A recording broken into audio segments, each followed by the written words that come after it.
mulai ya teman-teman. Bismillahirrahmanirrahim. Assalamualaikum warahmatullahi wabarakatuh. Waalaikumsalam warahmatullahi wabarakatuh. Selamat siang menjelang sore.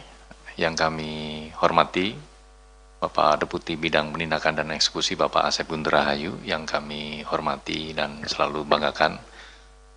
Teman-teman media yang terus mendukung dan membersamai kami dalam upaya-upaya pemberantasan korupsi melalui karya-karya jurnalistiknya, baik melalui tulisan, video, dan karya-karya lainnya. Pada kesempatan kali ini kami ingin menyampaikan secara lengkap terkait dengan kegiatan penyelidikan tertutup di wilayah Kabupaten Rejang Lebong, Provinsi Bengkulu, di mana perkara ini terkait dengan suap ijon proyek di kabupaten tersebut. Secara lengkap bagaimana kronologi, konstruksi, dan juga pihak-pihak yang ditetapkan sebagai tersangka dalam perkara ini akan disampaikan secara lengkap oleh Pak Deputi. Kepada Bapak Asep Guntur Rahayu kami persilakan. Baik. Terima kasih Mas Jubir. Bismillahirrahmanirrahim. Assalamualaikum warahmatullahi wabarakatuh. Selamat siang dan salam sejahtera bagi kita sekalian. Yang saya hormati dan saya banggakan Mas Jubir. Yang saya hormati, saya cintai, saya banggakan rekan-rekan jurnalis yang dari kemarin sore ya, sampai tadi malam, sampai tadi subuh, ya, dan sampai siang hari ini membersamai kami dalam rangka penanganan tindak pidana korupsi terkait dengan peristiwa tertangkap tangan ya, terduga pelaku tindak pidana korupsi suap ijon proyek di Kabupaten Rejang Lebong, Provinsi Bengkulu, tahun anggaran 2025-2026.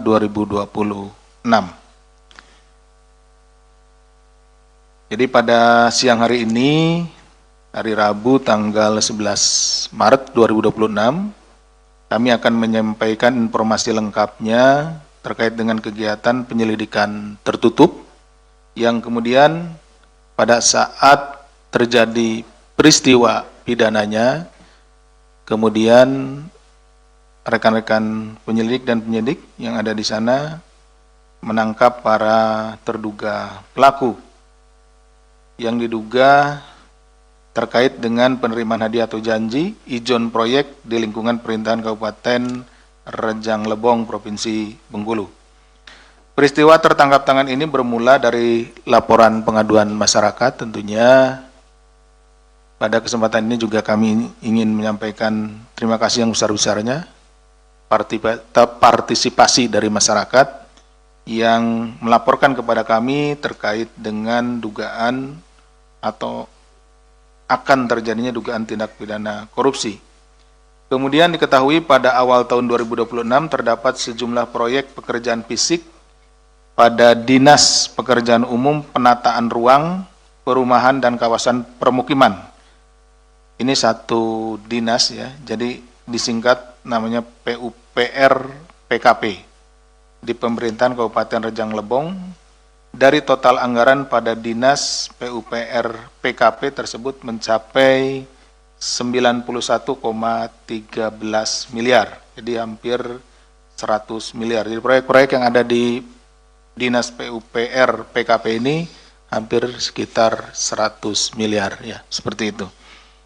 Jadi untuk tahun 2026 ini ya, jadi belum artinya proyeknya belum berjalan, ini baru dianggarkan.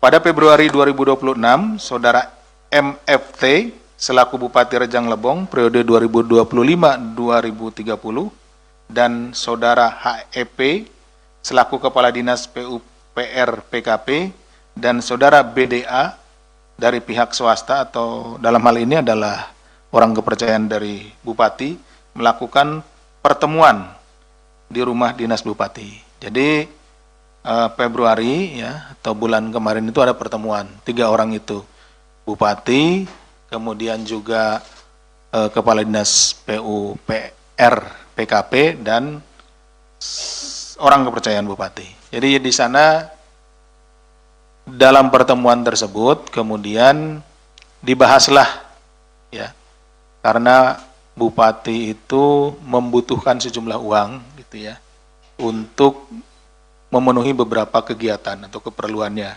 seperti itu. Nah, dalam pertemuan itu kemudian dibahas terkait dengan proyek-proyek yang akan dilaksanakan di tahun 2026 pada Dinas PUPR PKP. Ya, ada listnya, ada list proyeknya di sana seperti itu. Kemudian dibicarakan kira-kira bisa nggak ya diperoleh uang dari proyek yang rencananya akan dilaksanakan di tahun 2026 ini. Artinya ini kan diijon nih proyeknya. Seperti itu. Dalam pertemuan tersebut diduga terjadi pembahasan pengaturan atau plotting rekanan untuk pekerjaan proyek di Dinas PUPR PKP tahun anggaran 2026 termasuk pembahasan mengenai besaran fee ijon sekitar 10% sampai dengan 15% dari proyek pekerjaan. Jadi tadi dari list yang dimiliki oleh Dinas PUPR PKP ini, kemudian bertiga ini nih menentukan nih siapa kira-kira yang akan mengerjakan proyek-proyek ini. Jadi sudah dipilih, sudah ditentukan pengusahanya. Itu ya seperti itu. Dengan syarat ya ada fee yang akan diminta terhadap para pelaksana nanti ya, sekitar 10 sampai dengan 15% dari nilai proyeknya. Jadi jelas ya, di sini gamblang bahwa niat awalnya itu ya. Jadi mens rea-nya atau niat jahat awalnya itu ada di situ.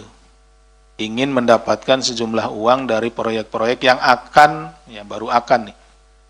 dilaksanakan di tahun 2026. Ini baru perencanaan. Caranya adalah dengan nanti menunjuk siapa yang seharusnya proyek tersebut kan dilelang.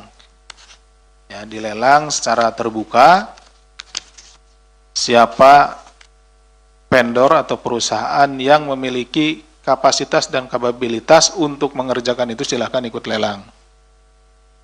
Dengan harapan diperoleh pelaksana atau vendor yang mampu melaksanakan pekerjaan tersebut dengan penawaran yang rendah tetapi juga kualitas yang baik.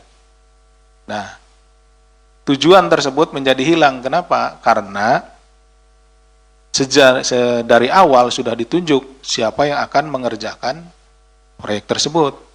Gitu ya. Perusahaannya sudah ditunjuk, tetapi tadi ada embel-embelnya harus membayar antara 10 sampai dengan 15% dari nilai proyek. Setelah pengaturan plotting, MFT kemudian menuliskan pada lembar rekap pekerjaan fisik berupa kode huruf tertentu yang merupakan inisial rekaman. Jadi bentuknya itu satu lembar ya, kan? Jadi itu lembar begini gitu ya. Lembar di sini ada nama-nama proyeknya gitu, pekerjaannya seperti itu ya. Di lembaran itu kemudian dikasih tanda. Ini tanda inisial orang, inisial vendor yang akan mengerjakan. Ini si A, si B, si C gitu seperti itu. Kira-kira seperti itu. Yang akan mengerjakan paket proyek di Dinas PUPR PKP Kabupaten Rejang Lebong tahun anggaran 2026. Setelah itu MMT mengirimkan via chat WA kepada BDA. Jadi nanti orang-orang ini, si BDA inilah yang akan menghubungi para vendor tersebut, ya, para pengusaha tersebut. Permintaan sejumlah fee ijon kepada para kontraktor yang ditunjuk Bupati diduga karena adanya kebutuhan menjelang Hari Raya. Bahwa kemudian terjadi meeting of mind atau mens rea atau kesepakatan antara MFT dan HEP, jadi antara Bupati dengan Kepala Dinas PUPR PKP selaku penyelenggara negara dengan 3 rekanan untuk mengerjakan paket proyek Dinas PUPR PKP Kabupaten Rejang Lebong tersebut. Jadi pada saat terjadinya tindak pidana ini gitu ya. Kan kalau tadi disampaikan di awal bahwa tertangkap tangan sedang melakukan tindak pidana korupsi gitu. Dalam hal ini kan diawali dengan tadi adanya meeting of mind, kesepakatan antara 3 orang ini, kemudian disampaikan kepada para vendornya ya. Setelah itu disetujui gitu ya oleh mereka, dan kemudian sejumlah uang ini diberikan atau berpindah dari vendor tersebut sebagai bentuk persetujuan atas keinginan dari saudara MFT selaku bupati, gitu ya, seperti itu. Ada 3 perusahaan, ya.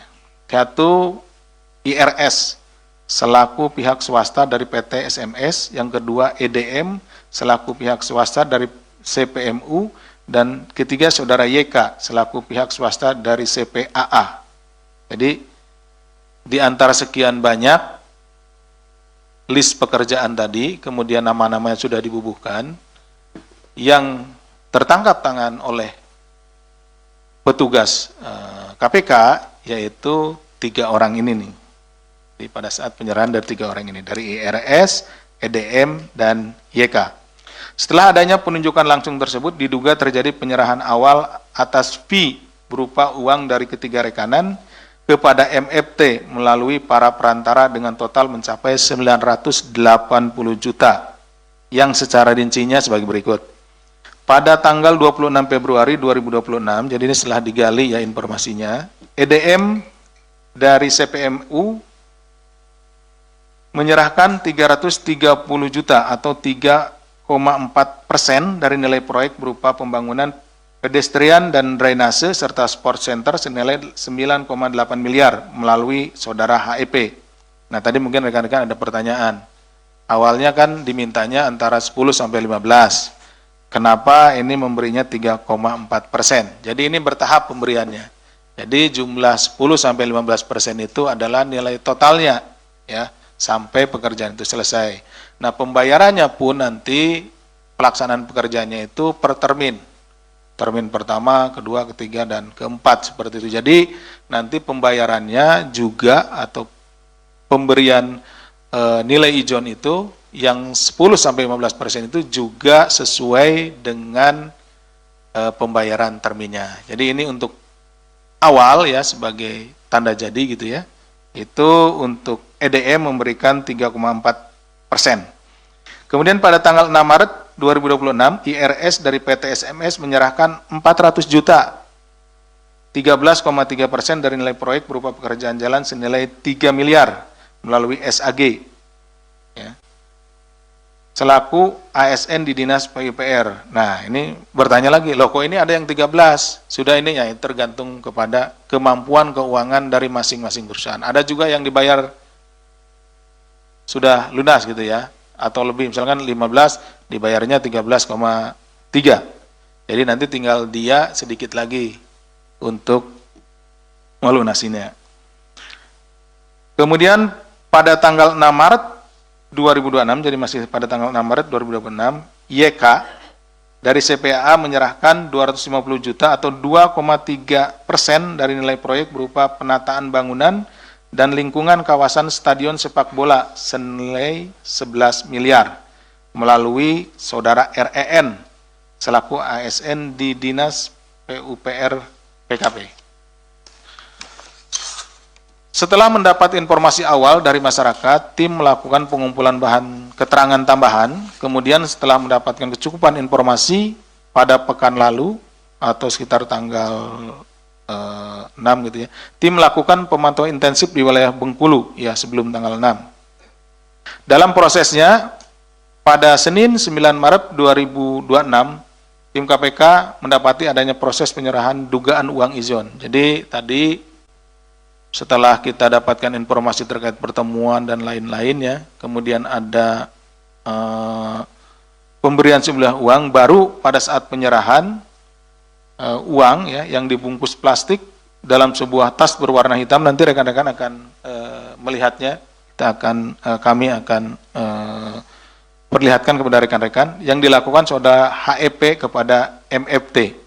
Kemudian tim KPK akhirnya mengamankan saudara HEP dan SAG serta sejumlah pihak lain pada saat mereka sedang berbuka puasa bersama di salah satu restoran di wilayah Pantai Panjang, Bengkulu.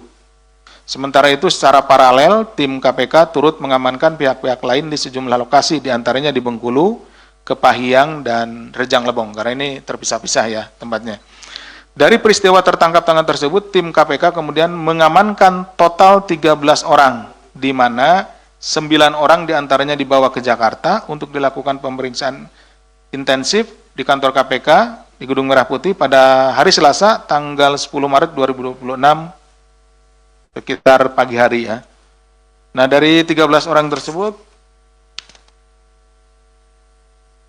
9 orangnya adalah Saudara MFT selaku Bupati Rejang Lebong, Saudara HEN selaku Wakil Bupati Rejang Lebong, Saudara HEP Kepala Dinas PUPR PKP, Saudara IRS swasta PT SMS, Saudara EDM swasta dari CPNU, Saudara YK swasta dari CPAA, REN ASN pada Dinas PUPR PKP, SAG ASN pada Dinas PUPR PKP, dan BDA swasta atau orang kepercayaan dari Bupati. Jadi yang dibawa ke sini adalah 9 orang ya. Dari rangkaian peristiwa tertangkap tangan tersebut, tim KPK turut mengamankan sejumlah barang bukti, diantaranya berupa dokumen, barang bukti elektronik atau BBA, hingga uang tunai 5,8 juta dengan rincian sebagai berikut. Di dalam mobil HEP dengan nominal 309,2 juta, di dalam sebuah tas berwarna hitam yang berada di rumah HEP dengan nilai 357,6 juta, dan di dalam koper yang disimpan di bawah TV ya, di rumah SAG dengan nilai 90 juta rupiah. Tadi di depan disebutkan nilainya sekitar 900 sekian juta. Nah, ini mungkin rekan-rekan bertanya, kenapa nilainya sekarang jadi 756? Karena pemberiannya ada yang diberikan, sudah diberikan terlebih dahulu di bulan Februari ya, seperti itu. Dalam pemeriksaan intensif, KPK juga menemukan dugaan penerimaan lain oleh MFT melalui HEP dari sejumlah pihak dengan modus permintaan fee proyek kepada sejumlah rekanan yang mencapai total 775 juta rupiah. Ini permintaan yang lain ya. Ini di samping yang ijon yang tadi, sehingga perbuatan ini duga merupakan hal yang berulang. Jadi sebelumnya untuk tahun anggaran 2025 juga terjadi hal yang sama. Ya. Jadi pertanyaannya kan begini, mengapa sih kok mau si pengusaha itu dijanjikan? Jangan-jangan nanti kan cuman PHP gitu ya. Janjinya tidak ditepati, padahal uang sudah keluar ratusan juta. Nah, mereka mau itu karena di tahun sebelumnya, tahun anggaran sebelumnya, mereka juga mendapat hal yang sama gitu. Jadi ijon ini tidak hanya dilakukan di tahun anggaran 2026 saja, tapi di tahun anggaran 2025 juga sudah pernah dilakukan, bahkan mungkin sebelum-sebelumnya. Tapi paling tidak yang 3 orang ini sudah pernah mendapatkan proyek dengan cara ijon ini di tahun 2025. Gitu.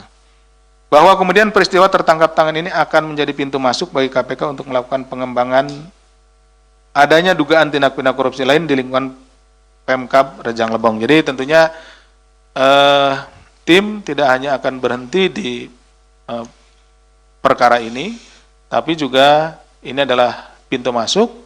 Kita bisa melihat ada pekerjaan ini tidak hanya di Dinas PUPR PKP, tapi juga pada dinas-dinas lainnya. Kami menduga bahwa praktek-praktek seperti ini terjadi di dinas yang lainnya.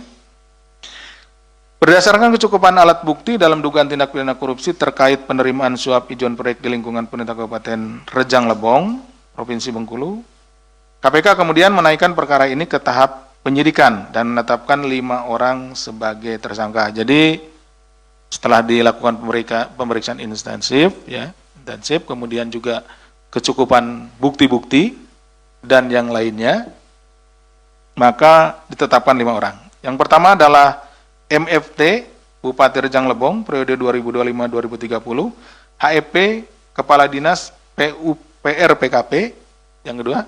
Yang ketiga IRS swasta PT SMS ya. Kemudian EDM swasta dari CPMU dan YK swasta dari CPAA. Selain itu, kami juga sampaikan bahwa PT SMS Sebelumnya juga pernah terjerat dalam perkara dugaan tindak pidana korupsi berupa suap di lingkungan pemerintah Provinsi Bengkulu tahun 2017 yang ditangani KPK dan divonis terbukti bersalah.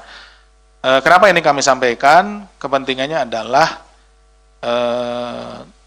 supaya nanti para penyelenggara negara khususnya yang ada di Provinsi Bengkulu tidak lagi memilih para penyedia yang memang pernah terjaring melakukan tindak pidana korupsi gitu. Kenapa? Karena ini akan berulang gitu, seperti itu. Nah, mudah-mudahan nanti dipilih yang benar-benar memang bersih, benar-benar memang akan melakukan pekerjaannya dengan baik dan benar seperti itu. KPK selanjutnya melakukan penahanan terhadap para tersangka untuk 20 hari pertama sejak tanggal 11 hari ini sampai dengan tanggal 30 Maret 2026. Penahanan dilakukan di Rumah Tahanan Negara Rutan Cabang Gedung Merah Putih KPK. Atas perbuatannya, Saudara MFT bersama-sama Saudara HEP, pihak penerima ya, ini disangkakan telah melakukan tindak pidana korupsi yang melanggar pasal 12 huruf A kecil atau huruf B kecil dan atau pasal 12 B besar, karena tadi ada penerimaan lainnya ya. Itu ada kami jerat juga dengan pasal gratifikasi ya. Undang-Undang Nomor 3199 Yunto Undang-Undang Nomor 20 2001 tentang pemberantasan tindak pidana korupsi. Yunto pasal 20 huruf C Undang-Undang Nomor 1 tahun 2023 tentang KUH pidana. Sementara itu Saudara IRS, Saudara YK dan Saudara EDM sebagai pihak pemberi disangkakan telah melakukan tindak pidana korupsi dan melanggar pasal 605 ayat 1 atau pasal 606 ayat 1 Undang-Undang Nomor 1 tahun 2023 ini tentang KUH pidana. Jadi ada beberapa pasal ya yang dari Undang-Undang Tipikor itu ditarik ke KUHP. Nah, ini pasalnya 605 ayat 1 atau pasal 606 ayat 1 Yunto Undang-Undang Nomor 1 tahun 2026 tentang penyesuaian pidana. Demikian yang bisa. Oh, ternyata ada lagi sini, maaf ya, dari Mas Budi disampaikan bahwa peristiwa tertangkap tangan ini menjadi pengingat peran serta masyarakat merupakan elemen penting dalam upaya pemberantasan korupsi. Jadi di beberapa tempat yang saat ini atau beberapa waktu ini kami melakukan berkegiatan karena tentunya ada laporan dari masyarakat. Tertangkap tangan para pelaku tindak pidana korupsi ini tidak terlepas dari laporan dari pada masyarakat kepada kami gitu ya.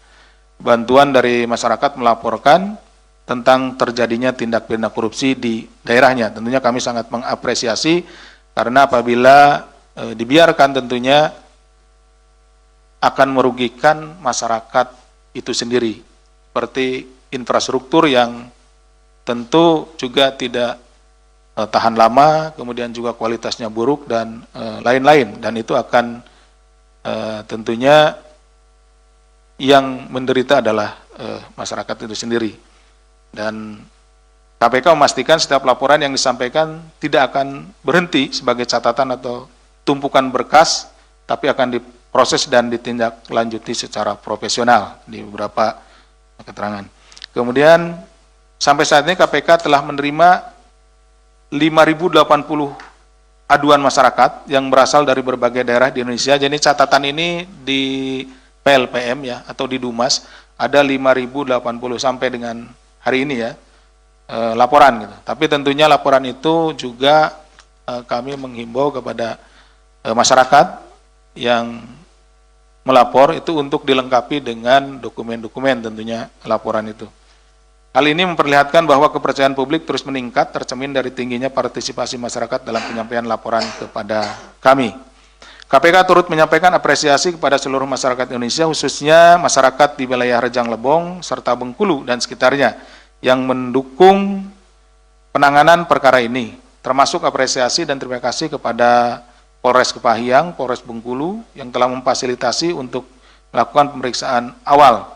Demikian pula ucapan terima kasih disampaikan kepada Angkasa Pura Bandara Fatmawati Soekarno Bengkulu yang telah membantu proses penerbangan para pihak yang diamankan di Jakarta. Dalam kesempatan ini KPK juga mengimbau agar para penyelenggara negara dan aparatur sipil negara untuk menolak segala bentuk pemberian gratifikasi. Nah, kalau menolak itu kan artinya yang punya inisiatif itu dari luar. Nah, sedangkan ini yang punya inisiatif itu dari dalam nih, kumpul-kumpul dulu. Nah, selain juga menolak, juga kami menghimbau untuk tidak lagi berkeinginan atau tidak lagi berniat untuk melakukan korupsi. Kenapa? Karena tentu dampaknya akan sangat buruk bagi kehidupan warga masyarakat yang ada di wilayah hukumnya. Dan tentunya juga masyarakat juga saat ini sudah melek hukum, saat ini juga masyarakat sudah memiliki keberanian, dan kami juga membuka selebar-lebarnya kepada pintu kepada masyarakat untuk melapor. Jadi agar para penyelenggara negara dan ASN ini benar-benar menjalankan pekerjaan dengan baik, karena masyarakat mengawasi saudara-saudara sekalian dalam melaksanakan tugasnya. Karena kapanpun masyarakat bisa lapor kepada kami, dan setiap saat kami akan menindaklanjuti laporan itu dan akan datang untuk melakukan upaya paksa apabila memang benar terjadi tindak pidana korupsi atau peristiwa korupsi di tempat yang dilaporkan. Demikian mungkin yang bisa kami sampaikan. Saya kembalikan kepada Mas Jibir. Terima kasih. Assalamualaikum warahmatullahi wabarakatuh. Waalaikumsalam. Terima kasih Pak Deputi yang telah menyampaikan secara lengkap dan jelas bagaimana konstruksi dan kronologi terkait dengan peristiwa tertangkap tangan di wilayah Rejang, Lembong, Provinsi Bengkulu, di mana KPK kemudian menaikkan perkara ini ke tahap penyidikan dan menetapkan 5 orang tersangka, yaitu Saudara MFT selaku Bupati Rejang Lebong 2025-2030, kemudian HEP selaku Kepala Dinas PUPR PKP, IRS selaku pihak swasta dari PT SMS, EDM selaku pihak swasta dari CVMU, dan yang kelima tersangka Saudara YK yang merupakan pihak swasta dari CVAA, di mana KPK kemudian melakukan penahanan untuk 20 hari ke depan. Baik teman-teman media, sebelum kami menunjukkan barang bukti, kami ingin memberikan sedikit gambaran terkait tadi yang disampaikan Pak Deputi mengenai kronologi peristiwa tertangkap tangan.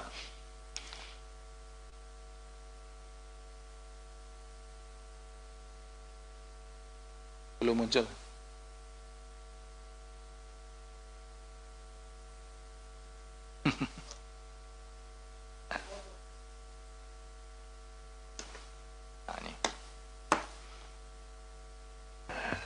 Sebagaimana tadi disampaikan Pak Deputi bahwa tanggal 9 Maret 2026 tim terus mengikuti para pihak yang diduga terkait dengan perkara ini, diantaranya adalah Saudara HEP yang merupakan Kadis PUPR PKP Pemkap Rejang Lebong yang saat itu dibonceng oleh Saudara SAG. Nah, ini tim terus mengikuti karena diduga HEP ini membawa rangsel yang berisi uang, yang itu diduga adalah bagian dari suap ijon proyek dalam perkara dimaksud. Pihak-pihak ini kemudian sempat masuk di beberapa jalan kecil atau gang, dan tim juga sempat kehilangan jejak, ya. Namun kemudian tim mendapatkan lagi di mana yang bersangkutan HEP ini berganti, ya, kemudian menggunakan mobil. Nah, ini terus diikuti oleh tim. Kemudian sampai pada akhirnya tim mengamankan Saudara HEP ini bersama pihak-pihak lainnya saat berbuka puasa, di mana saat mengamankan Kadis PUPR PKP ini tim juga mengamankan uang sejumlah 310 juta rupiah. Di slide berikutnya, yang paling kiri, teman-teman bisa melihat itu gambaran saat barang bukti uang tunai senilai 310 juta rupiah yang diamankan di mobil yang ditumpangi oleh saudara HEP. Itu terjadi sekitar pukul 6 sore. Kemudian berselang beberapa menit kemudian, tim juga mengamankan uang senilai 357 juta rupiah ya, di rumah HEP ini. Kita pecah tim.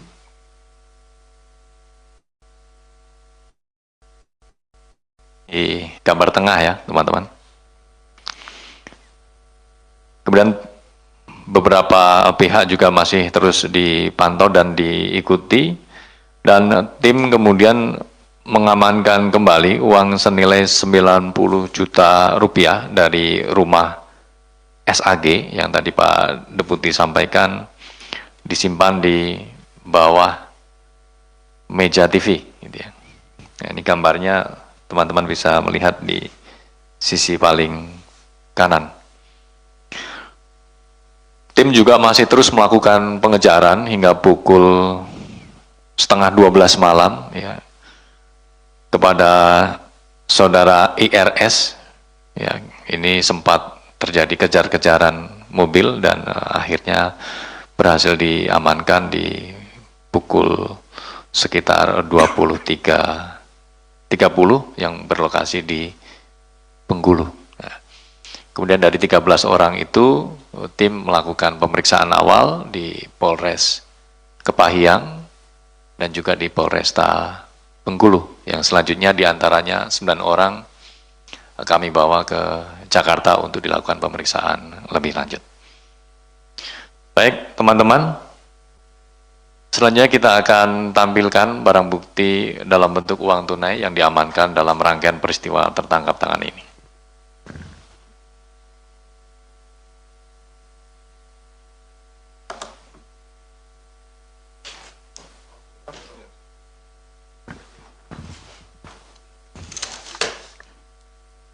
Saya bergeser dulu. Takut ada yang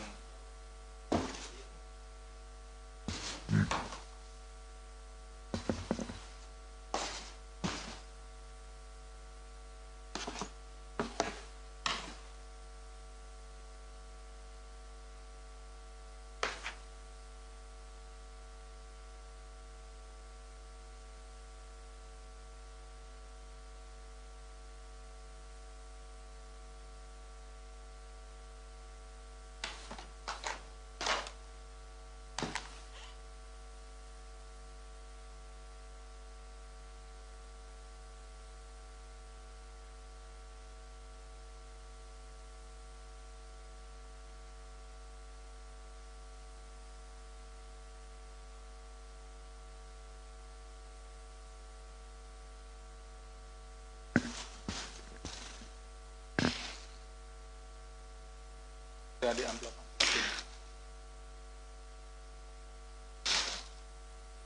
Barang bukti dalam bentuk uang tunai ini yang diduga diantaranya adalah untuk kebutuhan lebaran saudara MFD, ini diamankan di 3 lokasi. Yang pertama di mobil saudara HEP senilai 309,2 juta rupiah. Kemudian di sebuah tas berwarna hitam senilai 357,6 juta rupiah, dan tempat ketiga yaitu di bawah meja TV senilai 90 juta rupiah. Sehingga total yang diamankan senilai 756,8 juta rupiah.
Cukup, teman-teman?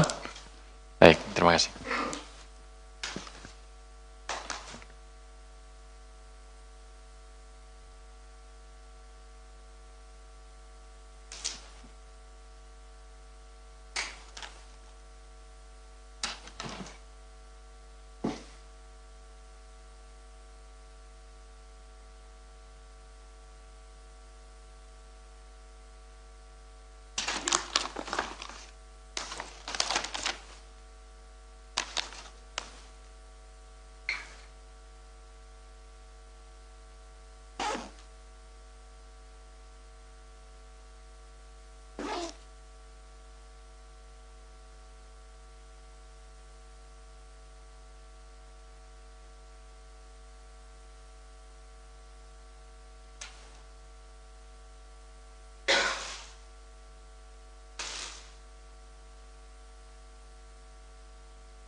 Baik, terima kasih. Kita akan melanjutkan ke sesi tanya jawab.